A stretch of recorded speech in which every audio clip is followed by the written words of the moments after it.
Solution of system of equation जो है वो एक नए टॉपिक के साथ, नए मेथड के साथ डिराइव करने की कोशिश करते हैं। उस टॉपिक का मेथड का नाम क्या है, वो क्या है, क्रैमर्स रूल। तो हम सबसे पहले देखते हैं कि क्रैमर्स रूल हम कब अप्लाई कर सकते हैं। तो कब अप्लाई करने के लिए हमें क्या चाहिए कि ए एक्स इक्वल टू बी, ये क्या है, कोई भी सिस्टम है जिसमें एक्स क्या है, सेट ऑफ वेरिएबल्स है, ए क्या है, सेट ऑफ कोफिशिएंट्स है, और बी क्या है, जो साइड वाला पार्ट है। तो उसमें क्या चाहिए हमारे पास कि बी जो होना चाहिए वो नॉन जीरो होना चाहिए, और ए जो है वो स्क्वायर मैट्रिक्स होनी चाहिए विद डिटर्मिनेंट ऑफ ए क्या होना चाहिए, नॉन जीरो होना चाहिए। और ये देखते हैं कि अब ये क्यों होना चाहिए, क्या रीजन है कि बी जो है वो नॉन जीरो होना चाहिए और a square matrix with a determinant of A non zero होना चाहिए। तो ये इसको पता चलेगा हमारा रिजल्ट से। जो क्रैमर्स रूल के अकॉर्डिंग क्रैमर्स क्या कहता है कि x1 की वैल्यू क्या होगी, d1 बाई डी होगी, x2 की वैल्यू d2 बाई डी होगी, और इसमें d क्या है, सिमिलरली x3 की वैल्यू क्या होगी, d3 बाई डी होगी। ठीक है, तो इसमें x1 क्या है, d क्या है, d क्या है कि d is the determinant of a, determinant of a मतलब a का डिटर्मिनेंट। अब d किस में है, डिनोमिनेटर में। डिनोमिनेटर की वैल्यू अगर जीरो हो गई तो हमारे पास वेरिएबल्स की वैल्यू जो हो गई वो इनफाइनाइट आ जाएगी।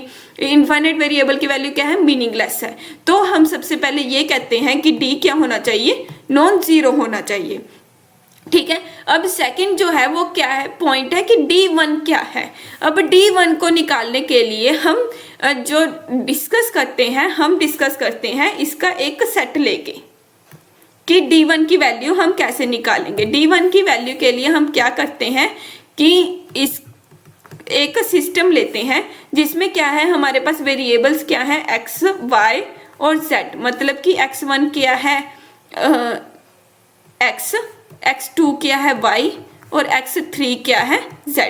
ठीक है, कोफिशिएंट मैट्रिक्स A क्या बन जाएगी हमारे पास, A1, A2, A3, मतलब कि x के कोफिशिएंट का column, B1, B2, B3, y के कोफिशिएंट का कॉलम, C1, C2, C3, मतलब z के कोफिशिएंट का कॉलम। ठीक है, और B मैट्रिक्स क्या बन जाएगी, D1, D2, D3, मतलब कि जो साइड वाले पार्ट्स के कोफिशिएंट्स हैं वो वाली। ठीक है, तो d1 की वैल्यू क्या होगी, d1 की वैल्यू कैसे आएगी, d1 की वैल्यू किसको निकालती है, x1 के कोफिशिएंट्स को निकालती है। मतलब कि x1 की वैल्यू कब आएगी, जब हम क्या करेंगे, a1 के जो x के कोफिशिएंट्स होंगे उनको रिप्लेस कर देंगे b से। मतलब कि जो d1 मैट्रिक्स है वो d1 क्या आएगा, determinant of the matrix d1, d2, d3, b1, b2, b3, c1, c2, c3। मतलब कि अगर हम x के कोफिशिएंट्स को रिप्लेस कर देंगे b से तो हमारे पास तो उस मैट्रिक्स का डिटर्मिनेंट लेंगे तो हमारे पास वैल्यू किसकी आएगी, d1 की वैल्यू आएगी। सिमिलरली अगर हम y के कोफिशिएंट्स को रिप्लेस कर देंगे b से तो हमारे पास वैल्यू किसकी आएगी, d2 की आएगी। A1, A2, A3 और B इसको कोफिशिएंट को रिप्लेस कर दो D से तो हमारे पास D2 की वैल्यू आएगी, और सिमिलरली D3 की वैल्यू आएगी।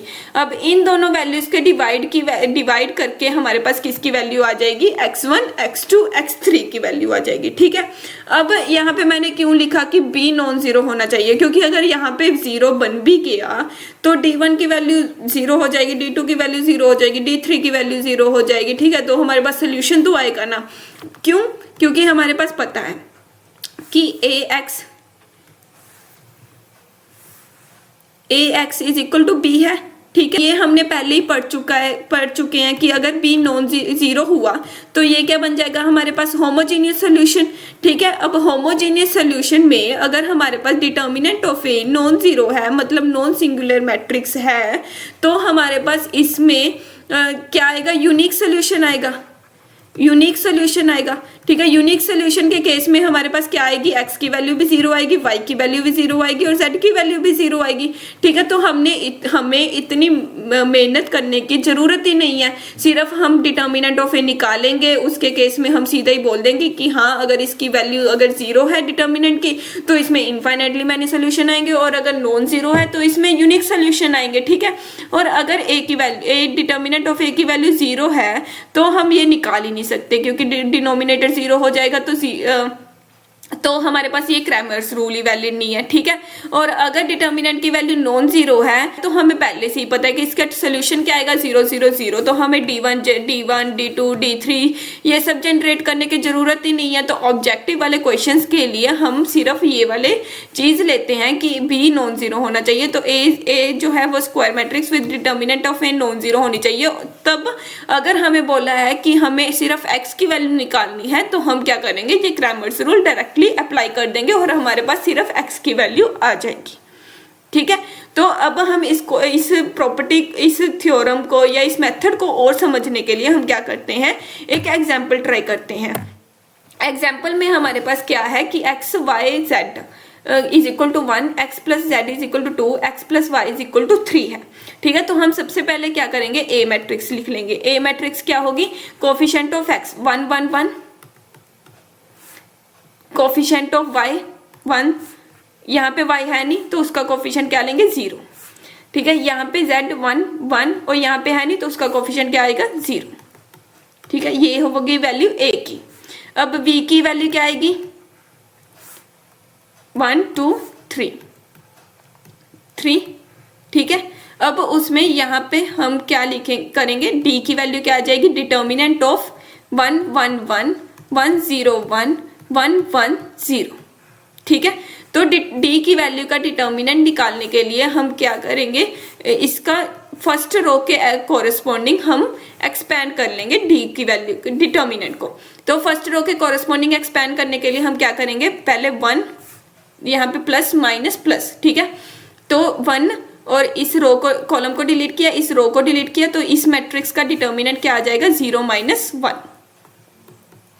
ठीक है, -1 इंटू इस रो को डिलीट किया, इस कॉलम को डिलीट किया, 0 -1 प्लस 1 इंटू 1 -0। ठीक है, तो इसकी वैल्यू क्या आ जाएगी, -1 + 1 + 1 इज इक्वल टू 1।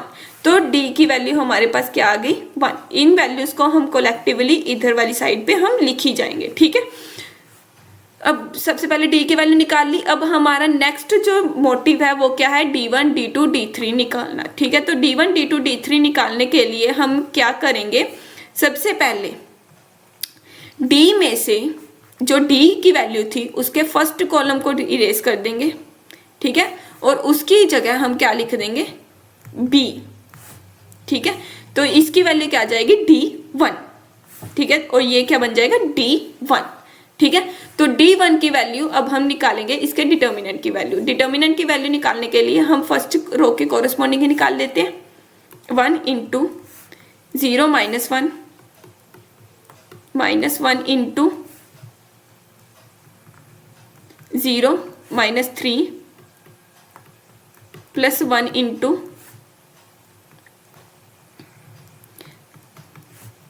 2 -0। ठीक है, तो ये क्या बन गई, -1 + 3 + 2 क्या बन गई, 4। ठीक है, तो d1 की वैल्यू हमारे पास क्या आ गई, 4। ठीक है, अब ये वाला केस भी हो गया। अब नेक्स्ट क्या निकालनी है हमने, d2 की वैल्यू। तो d2 की वैल्यू निकालने के लिए हम क्या करेंगे, जो सबसे पहले हमारे पास d की वैल्यू थी, d की वैल्यू कैसे आई थी, a को लिख के। ठीक है, a के डिटर्मिनेंट को लिख के। ठीक है, तो d की वैल्यू लिख ली। अब d की वैल्यू में यहाँ पे 2 है तो सेकंड कॉलम को इरेज करके हम क्या लिख देंगे, p। ठीक है, तो ये आ गए हमारे पास d2। अब हम इसके डिटर्मिनेंट की वैल्यू निकालेंगे। 1 इंटू 0 -3 -1 इंटू 0 -1 प्लस 1 इंटू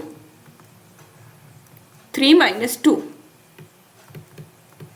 ठीक है, तो इसमें वैल्यू क्या आ जाएगी, -3 + 1 + 1 क्या आएगी, -1। तो D2 की वैल्यू क्या आ गई, -1। ठीक है, अब हमें निकालनी है D3 की वैल्यू। तो D3 के लिए हम क्या करेंगे, सबसे पहले D लिख लो, फिर उसके बाद उसकी थर्ड कॉलम को डिलीट कर दो और उसकी जगह क्या लिख दो, B लिख दो। ठीक है, तो ये आ गया हमारे पास D3 और D3 के हम डिटर्मिनेंट की वैल्यू निकालेंगे।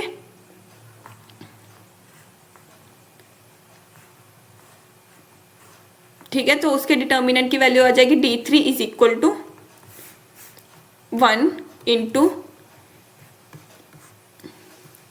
3 - 3 0 - 2 -1 × 3 - 2 + 1 × 1। ठीक है, तो ये आ जाएगी -2 - 1 + 1 = -2। तो D3 की वैल्यू क्या आ जाएगी, -2। ठीक है, तो अब हमारे पास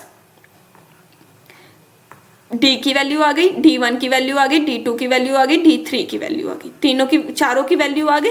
अब x की वैल्यू क्या होगी, D1/D, तो मतलब कि 4/1 = 4। ये हो गई x की वैल्यू। y की वैल्यू क्या आएगी, D2/D मीन्स -1/1 = -1। z की वैल्यू क्या आएगी, D3/D मीन्स -2/1 = -2। तो x की वैल्यू आ गई 4, y की वैल्यू आ गई -1 एंड z की वैल्यू आ गई -2। अब अगर हमने चेक करना है कि ये वाला सोल्यूशन जो है वो सिस्टम को सॉल्व कर रहा है या नहीं कर रहा है, तो उसके लिए क्या करेंगे, 4 - 1 - 2 मतलब कि x + y + z क्या आ जाएगा, 1, जो कि उसकी राइट हैंड साइड के इक्वल है।